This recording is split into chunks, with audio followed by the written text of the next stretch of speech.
Shalom, selamat pagi jemaat Tuhan. Berjumpa kembali dalam doa pagi online.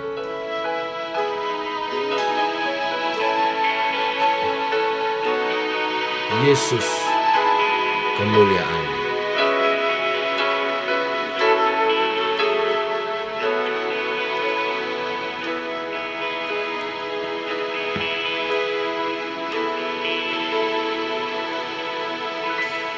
Yesus kemuliaan-Mu, pulihkan hatiku. Yesus kemuliaan-Mu, berkati hidupku. Segala pujian syukur bagi-Mu, Kau hadir dalam hidupku.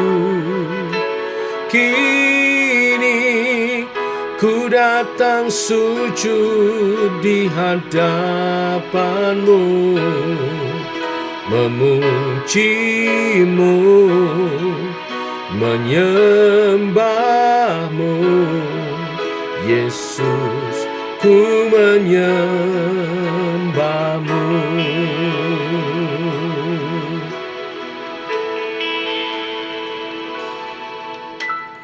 Yesus kemuliaan-Mu,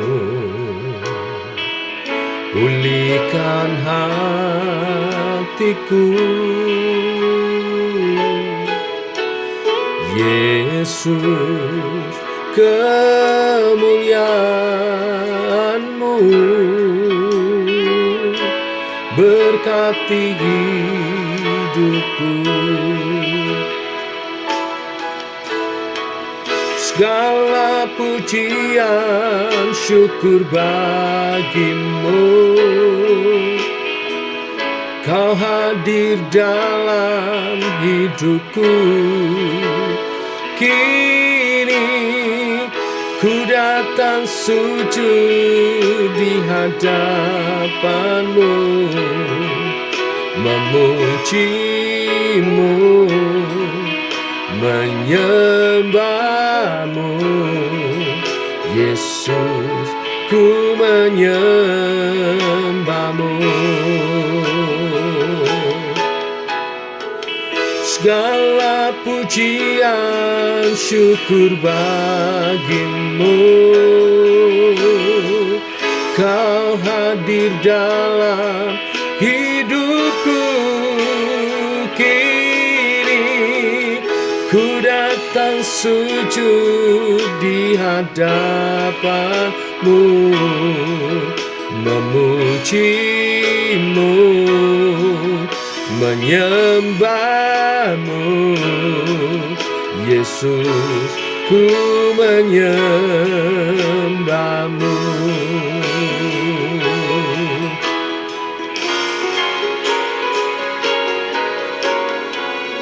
Segala pujian syukur bagi-Mu, Kau hadir dalam hidupku. Kini ku datang sujud di hadapan-Mu, memuji-Mu, menyembah-Mu. Yesus, ku menyembah-Mu. Yesus, ku menyembah-Mu. Yesus, ku menyembah-Mu.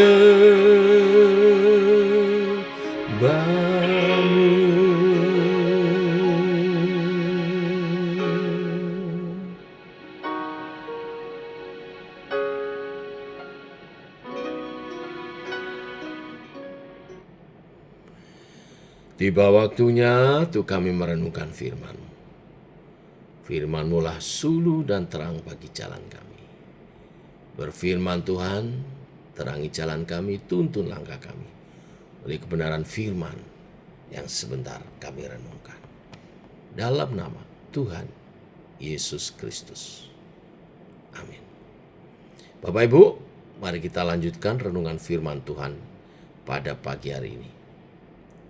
Kisah Para Rasul pasal 15 ayat 35 sampai pasal 16 ayat 3. Demikian firman Tuhan. Paulus dan Barnabas tinggal beberapa lama di Antiokhia. Mereka bersama-sama dengan banyak orang lain mengajar dan memberitakan firman Tuhan.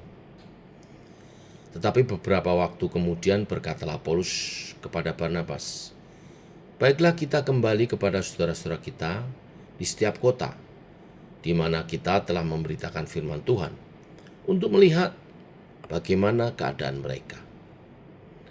Barnabas ingin membawa juga Yohanes yang disebut Markus. Tetapi Paulus dengan tegas berkata bahwa tidak baik membawa serta orang yang telah meninggalkan mereka di Pamfilia dan tidak mau turut bekerja bersama-sama dengan mereka.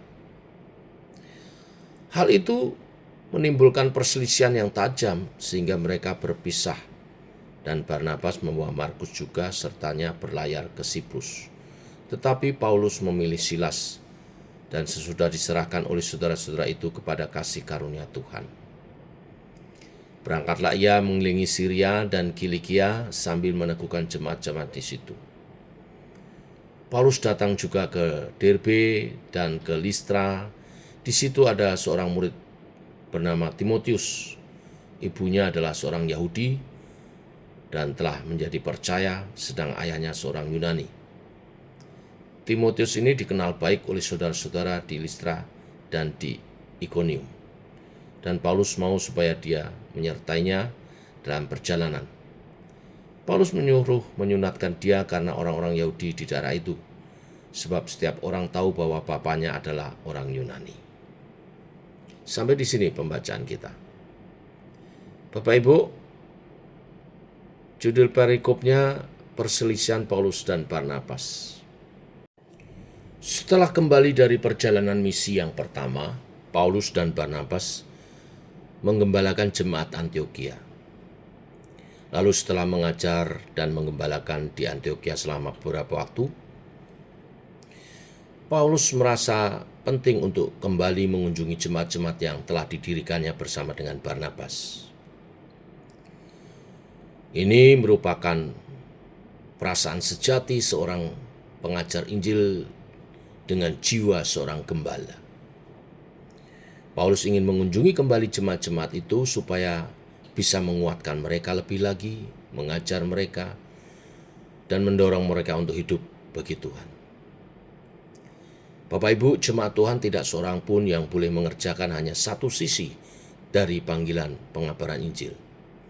Setelah Injil dikabarkan, harus dilanjutkan dengan pemuritan, harus dilanjutkan dengan pengajaran, supaya mereka yang telah menjadi percaya bertumbuh dalam iman yang teguh.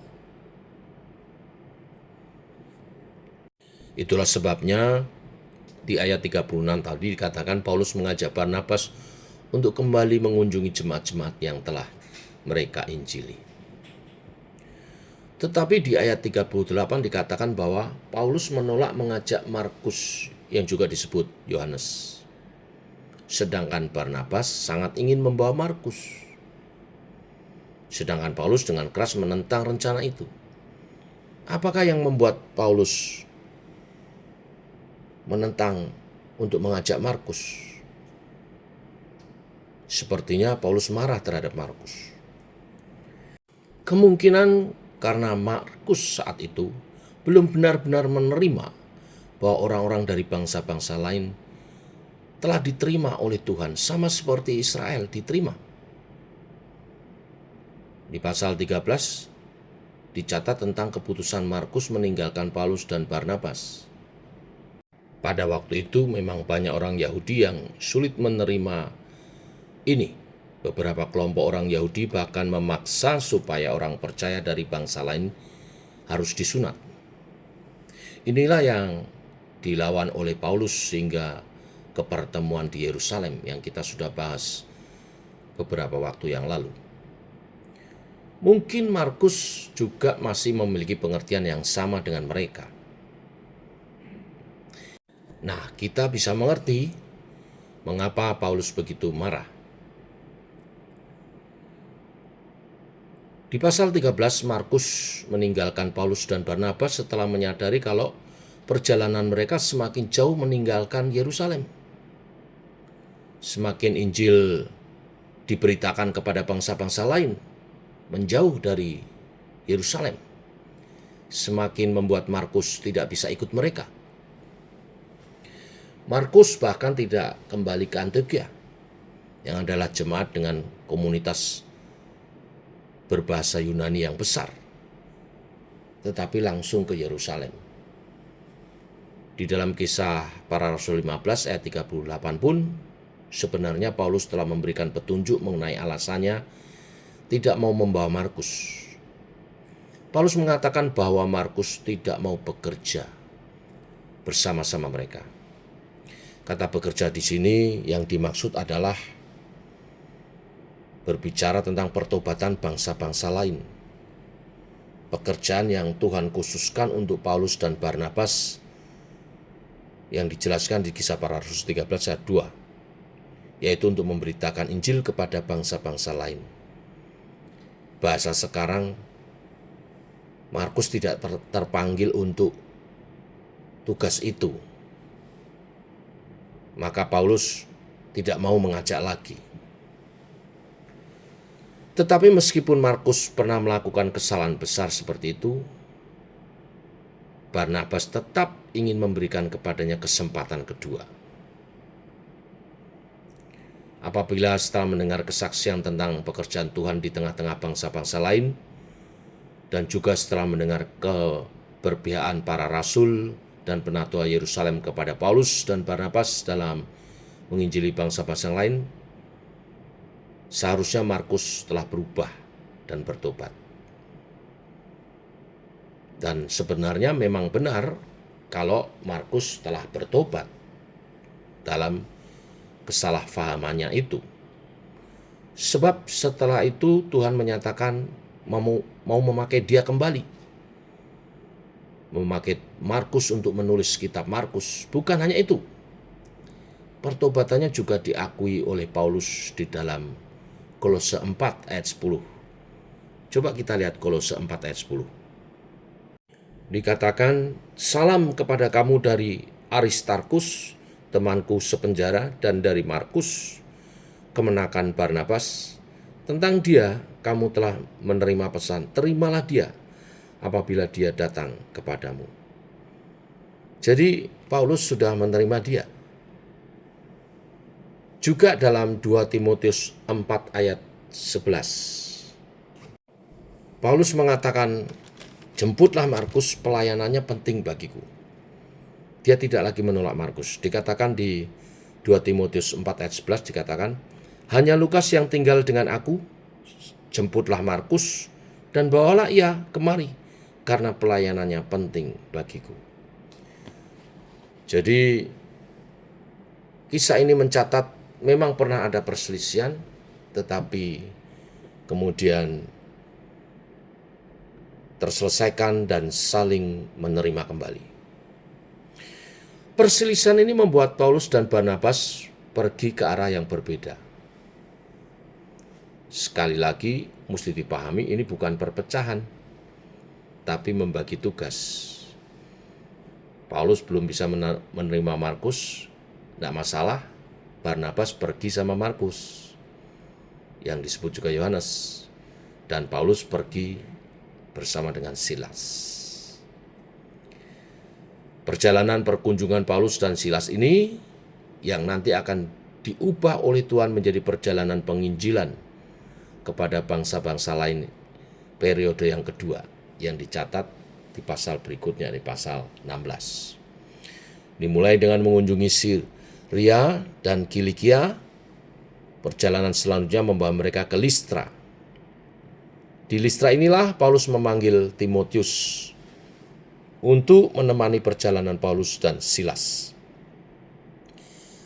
Di pasal 16 awal tadi kita sempat baca, Timotius akhirnya menemani mereka, tetapi sebelum Paulus ingin Timotius menemani mereka, Paulus menginginkan Timotius disunat. Nah, ini menarik.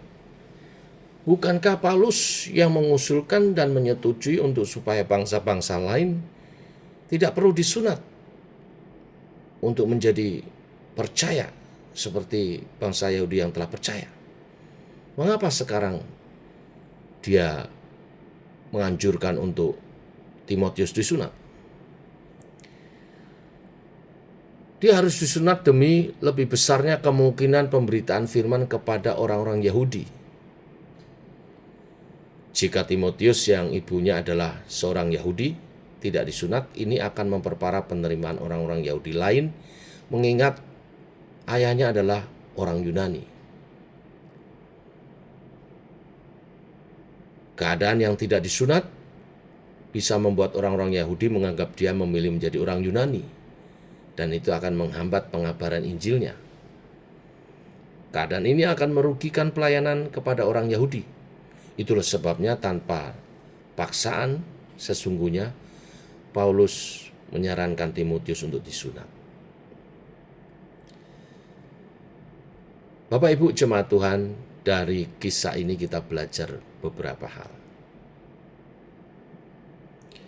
Renungan hari ini mengajak kita berpikir dengan cara yang berhikmat.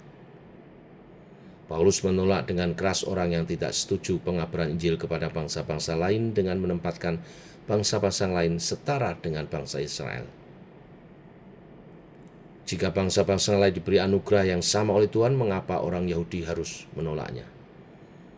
Itulah sebabnya sempat ada perselisihan antara Paulus dan Barnabas karena Paulus menolak Markus, yang pada waktu perjalanan mereka pernah menolak pekerjaan penginjilan bagi bangsa-bangsa lain.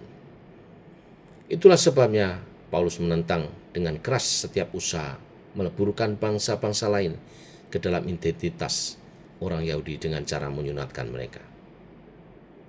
Bersunat atau tidak bagi Paulus tidak penting. Yang penting adalah bagaimana seluruh aspek hidup dapat menjadi alat yang dipakai Roh Kudus untuk membawa orang kepada Kristus. Jika sunat membuat orang berpikir bahwa pengampunan dosa dan status sebagai umat Allah tidak lagi diperoleh melalui Kristus, tetapi melalui sunat, maka sunat itu menjadi batu sandungan. Sebaliknya, jika karena orang Kristen Yahudi menolak menghormati tradisi sunat, dan itu membuat orang-orang Yahudi lainnya menolak orang Kristen Yahudi, itu dia dengan keadaan tidak bersunatnya itu menjadi batu sandungan untuk orang Yahudi beriman kepada Kristus. Makanya dia menganjurkan Timotius untuk bersunat. Karena Timotius akan menggembalakan jemaat-jemaat Yahudi. Di sini kita belajar pentingnya membawa orang kepada Kristus adalah salah satu tujuan utama hidup kita sebagai duta-duta kerajaan Allah. Jangan pertahankan sesuatu atau membuang sesuatu jika itu kita lakukan tanpa mempertimbangkan kemuliaan Kristus. Kristus yang dipermuliakan dan diterima oleh banyak orang, itulah yang harus menjadi motivasi utama kita melakukan atau menolak sesuatu. Bersunat atau tidak bersunat tidak jadi masalah. Yang terutama Kristus dimuliakan. Tuhan memberkati. Mari kita berdoa. Bapa, kami mengucap syukur oleh kasih anugerah-Mu, rahmat-Mu baru. Bila kebenaran firman hari ini membawa pengajaran kepada setiap kami, bagaimana kami bersikap dalam kehidupan kami sehari-hari, supaya kami oleh sikap kami, tindakan, tutur kata, perkataan kami membawa orang makin dekat kepada Kristus. Itulah tugas kami sebagai duta-duta kerajaan Allah. Di waktu-waktu liburan saat ini, Biarlah kebenaran firman ini menolong setiap kami berbaur dengan keluarga dan jadi berkat. Biarlah tutur kata, sikap, tindakan kami membawa keluarga kami makin dekat kepada Kristus. Pakailah kami Tuhan seturut kehendak-Mu. Dalam nama Tuhan Yesus Kristus. Amin.